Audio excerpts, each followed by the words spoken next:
ಎಲ್ಲ ಸ್ನೇಹಿತರು ಇವತ್ತು ಬೈಲ್ಕುಪ್ಪ ಗ್ರಾಮದಲ್ಲಿ ಅಂದ್ರೆ ಹಗಲು ರಾತ್ರಿ ಅಂದ್ರೆ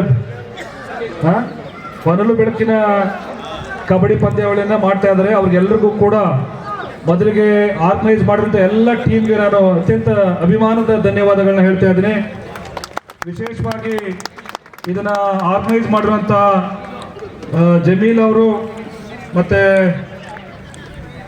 ಸಮೀವುಲ್ಲಾ ಖಾನ್ ಅವರು ಮತ್ತೆ ಅನಿಲ್ ಅವರು, ರಘು ಬಾಲಾಜಿ ಅವರು, ಸಯೀದ್ ಅವರು, ಸಫಿವುಲ್ಲಾ ಅವರು, ಶಾಸ್ತ್ರಿ ಅವರು, ಚಂದ್ರು ಅವರು, ಎಲ್ಲರಿಗೂ ನಮಸ್ಕಾರ. ಯಾರು ಅನ್ಯತಾ ಭಾವಿಸ್ಬೇಡಿ, ಯಾಕೆ ಅಂತಂದ್ರೆ ಇದು ಕಬಡ್ಡಿ ಕಾರ್ಯಕ್ರಮ ಕಬಡ್ಡಿ ಪಂದ್ಯಾವಳಿ ಆಗಿರೋದ್ರಿಂದ ಎಲ್ಲ ಹೆಸರುಗಳನ್ನ ತಗೊಳಕ್ ಹೋಗಲ್ಲ. ನಾನು ಮಧ್ಯದಲ್ಲಿ ನಿಮಗೆ ಬೆಸ್ಟ್ ವಿಶಸ್ ಹೇಳಿ ನಾನು ಹೊರಡ್ತಾ ಇದ್ದೀನಿ. ಕಬಡ್ಡಿ ಎಲ್ಲರ ಪ್ರೀತಿ ವಿಶ್ವಾಸದಿಂದ ಆಡುವಂಥ ಒಂದು ದೊಡ್ಡ ಪಂದ್ಯ, ಜೊತೆಗೆ ಮನಸ್ಸುಗಳನ್ನ ಒಟ್ಟಿಗೆ ಸೇರಿಸುವಂಥ ಒಂದು ಪಂದ್ಯ. ಇದರಲ್ಲಿ ಯಾವ ಚಾಲೆಂಜ್ ಆಗಲಿ, ಯಾವ ಧರ್ಮ ಆಗಲಿ, ಯಾವುದೇ ಜಾತಿ ಆಗಲಿ ಮಧ್ಯಕ್ಕೆ ಬರಲ್ಲ. ಸ್ಪೋರ್ಟ್ಸ್ಗೆ ಜಾತಿನೂ ಇಲ್ಲ, ಧರ್ಮನೂ ಇಲ್ಲ. ನನಗನ್ಸಿದ ಹಾಗೆ ನಾವು ಭಾಳಷ್ಟು ಕಡೆ ಕಬಡ್ಡಿ ಮ್ಯಾಚ್ಗಳಿಗೆ ಹೋಗಿದ್ದೀನಿ. ನಮ್ಮ ಕಡೆ ಪಿರಿಯಾಪಟ್ಟಣ ತಾಲೂಕಿನ ಹಿಂದೆ ಎಲ್ಲ ಹೋಬಳಿ ಮಟ್ಟದಲ್ಲಿ ಕಬಡ್ಡಿ ಮ್ಯಾಚ್ಗಳು ನಡೀತಿದ್ದವು. ಆದರೆ ಇತ್ತೀಚಿನ ದಿನಗಳಲ್ಲಿ ಕಬಡ್ಡಿ ಮ್ಯಾಚ್ ಆಡೋರು ಕಡಿಮೆ ಆಗಿದ್ದಾರೆ. ಕಾರಣ ಬೇರೆ ಬೇರೆ ಕಾರಣಗಳಿಗೋಸ್ಕರ. ಆದರೆ ಕಳೆದ 10 ವರ್ಷದಲ್ಲಿ ಒಂದು ಬೆಸ್ಟ್ ಆರ್ಗನೈಸೇಷನ್ಸು ಒಂದು ಭಾರಿ ದೊಡ್ಡ ಮಟ್ಟದ ಕಬಡ್ಡಿ ಮ್ಯಾಚ್ ನಡೀತಾ ಇದೆ ಅಂತಂದರೆ ನಮ್ಮ ತಾಲೂಕಿನಲ್ಲಿ ಇದೆ. ನಾನು ನೋಡಿದ ಹಾಗೆ ಇದಕ್ಕಿಂತ ಭಾರಿ ವ್ಯವಸ್ಥಿತವಾಗಿ ಮಾಡಿದ್ರಿ, ಮತ್ತೆ ಇಷ್ಟೊಂದು ಅಚ್ಚುಕಟ್ಟಾಗಿ ಆರ್ಗನೈಸ್ ಮಾಡಿದ್ರಿ.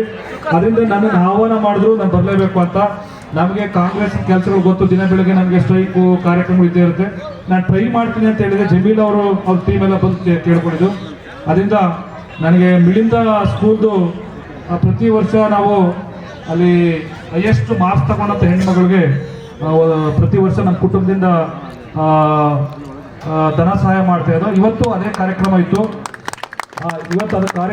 ನಾನು ಅಲ್ಲಿಗೆ ಮುಗಿಸಿ ನಾನು ತಮ್ಮನ್ನೆಲ್ಲ ಮಾತಾಡಿಸ್ಬಿಟ್ಟು ಹೋಗೋಣ ಅಂತ ನಾನು ಬಂದೆ. ನಾನು ಅಪ್ ಟು ಡಿಗ್ರಿವರೆಗೆ ನಾನು ಕಬಡ್ಡಿ ಪ್ಲೇಯರು. ವಾಲಿಬಾಲ್ ಆಡ್ತಿದ್ದೋ, ಕಬಡ್ಡಿ ಆಡ್ತಿದ್ದೋ, ಖೋ. ಆದರೆ ರಾಜಕಾರಣಕ್ಕೆ ಬಂದು ಜೀವನದಲ್ಲಿ ಎಲ್ಲ ನಿಂತೋಗಿದೆ. ಅದರಿಂದ ನನ್ನ ಫೇವ್ರೆಟ್ ಗೇಮು ಅಂದರೆ ಕಬಡ್ಡಿ. SLC ನಾನು ಕೂಡ ಕಾಲೇಜಲ್ಲಿ ನಾನೇ ಕ್ಯಾಪ್ಟನ್ ಇದ್ದೆ. ಅದರಿಂದ ನಾನು ನೋಡಿದಾಗ ಅನಿಸ್ತು, ನಾನು ನಿಕ್ಕರ್ ಹಾಕ ಬಂದಿದ್ರೆ ನಾವು ಒಂದು ಆರ್ಗನೈಸ್ ಮಾಡಿ ಟೀಮ್ ಎಲ್ಲ ಸೇರಿ ಒಂದು ಆಡ್ಬೋದಾಗಿತ್ತು ಅನಿಸುತ್ತು. ಯಾಕೆಂತಂದ್ರೆ ಇನ್ನೊಂದು ಬಾರಿ ನೆಕ್ಸ್ಟು ಇದನ್ನ ನಾನು ರಿಕ್ವೆಸ್ಟ್ ಮಾಡ್ತೀನಿ. ನೆಕ್ಸ್ಟು ಪ್ರಿಯಾಪಟ್ಟಣದಲ್ಲಿ ನೀವೇನು ಆರ್ಗನೈಸೇಷನ್ ಟೀಮ್ ಇದೆ, ನಾವೆಲ್ಲ ಸೇರಿ ನಮ್ದು ಪ್ರಿಯಾಪಟ್ಟಣದ ನಮ್ದೆಲ್ಲ ಒಂದು ಸ್ವಾಭಿಮಾನಿ ಸೇನೆ ಇದೆ.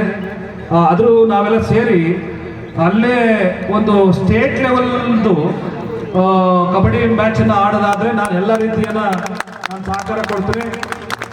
ಯಾಕೆಂತಂದ್ರೆ ಪ್ರಿಯಾಪಟ್ಟಣದಲ್ಲಿ ಆಡಿದ್ರೆ ಬೇರೆ ಬೇರೆಯವ್ರನ್ನು ಕೂಡ ಯೂನಿವರ್ಸಿಟಿ ಲೆವೆಲಲ್ಲಿ ಬೇರೆ ಬೇರೆ ರಾಜ್ಯ ಮಟ್ಟದಲ್ಲಿ ಆಡೋಂಥ ಕರ್ಸೋಣ. ಮತ್ತೆ ನನ್ನ ಫ್ರೆಂಡ್ ಒಬ್ರು ಇಂಟರ್ನ್ಯಾಷನಲ್ ಲೆವೆಲ್ ಆಡೋಂಥ ರಮೇಶ್, ಕಬಡ್ಡಿ ಗೊತ್ತಿರ್ಬೇಕು, ರಮೇಶ್ ಅಂತ ಸುರೇಶ್ ಅಂತ ಇಬ್ರು ಬಹಳಷ್ಟು ಜನ ಗೊತ್ತಿದೆ ಕಬಡ್ಡಿ ಆಡಿರೋರು. ಆದ್ರೆ ಮಂಡ್ಯದವರು ಅವ್ರು ನನ್ನ ಸ್ನೇಹಿತರು. ಸಾಧ್ಯ ಹೋದ್ರೆ ಅವ್ರನ್ನ ಕರೆಸಿ ಆ ಕಾರ್ಯಕ್ರಮ ಉದ್ಘಾಟನೆ ಮಾಡ್ಸೋಣ. ನೆಕ್ಸ್ಟ್ ಇಯರ್ ಪ್ರಿಯಾಪಟ್ಟಣದಲ್ಲಿ ಆರ್ಗನೈಸ್ ಮಾಡಬೇಕು. ಅದಕ್ಕೆ ನಾನು ಕೂಡ ನಿಮ್ಮ ಜೊತೆ 2-3 ದಿನಗಳ ಕಾಲ ನಿಂತು ಕಬಡ್ಡಿ ಆಡೋ ಕಾರ್ಯಕ್ರಮ. ಮತ್ತೆ ಇದೇನು ಫ್ರೆಂಡ್ಸ್ ಟೀಮ್ ಏನಿದೆ, ಇದೇ ಟೀಮು ನಾವೊಂದು ಟೀಮ್ ಮಾಡಿಕೊಂಡು ಕಬಡ್ಡಿ ಆಡೋಣ. ಸೋಲು ಗೆಲುವು ಬೇರೆ, ಎಲ್ಲರಿಗೂ ಒಳ್ಳೇದಾಗಲಿ. ಅತ್ಯಂತ ಶಾಂತಿಯುತವಾಗಿ ಕಬಡ್ಡಿ ನಡೀಲಿ. ಯಾವುದೇ ಅಹಿತಕರ ಘಟನೆ ನಡೀದಂಗೆ ನಡೆಸ್ಕೊಡ್ಬೇಕು ಅಂತ ಆರ್ಗನೈಸ್ ಟೀಮನ್ನ ನಾನು ರಿಕ್ವೆಸ್ಟ್ ಮಾಡ್ತೇನೆ. Thank you. ಧನ್ಯವಾದಗಳು ಸರ್.